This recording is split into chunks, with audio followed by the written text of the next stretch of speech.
আপনি প্রবাসে থাকেন, দিন রাত পরিশ্রম করে, গায়ের রক্ত পানি করে বিদেশের টাকা দেশে পাঠাচ্ছেন। আপনার স্ত্রী সেই টাকার গহনা কিনে অন্য ছেলের সাথে পালিয়ে যাচ্ছে। আপনার মা বাবা সেই টাকা দিয়ে জমি জায়গা কিনছে। সেই জমির উত্তরসূরি হচ্ছে আপনার আরো ভাই বোন।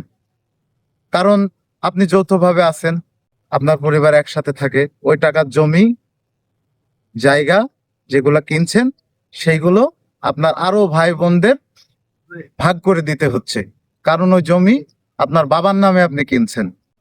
পরবর্তীতে পরবর্তীতে আপনি দেশে এসে দেখছেন ওই টাকা দিয়ে যে অর্থ সম্পদগুলো তৈরি করা হয়েছিল, ওই অর্থ সম্পদগুলো কোনো কিছুই আর নেই। আপনি নিঃস্ব হয়ে যাচ্ছেন।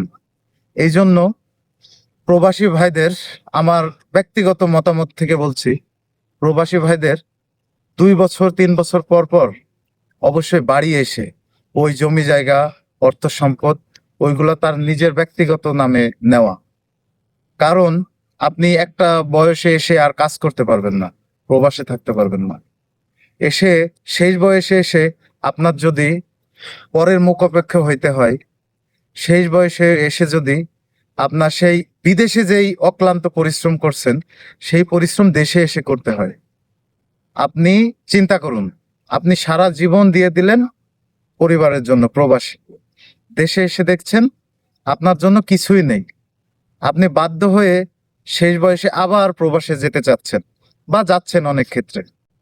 এই জন্য এই পরামর্শটা আমরা দিয়ে থাকি সব সময়, যে 2-3 বছর পরে হলেও আপনি অবশ্যই বাড়িতে আসুন এবং যে জমি জায়গা, টাকা পয়সা, অর্থ সম্পদ যেগুলো আপনার টাকা দিয়ে কেনা, এগুলো অবশ্যই যেন আপনার নামে থাকে। শেষ বয়সে এসে আপনাকে যেন ঠকাইতে কেউ না পারে। সকলকে ধন্যবাদ ভিডিওটি দেখার জন্য। ভালো থাকবেন। ভিডিওটি ভালো লাগলে শেয়ার করবেন। আসসালামু আলাইকুম।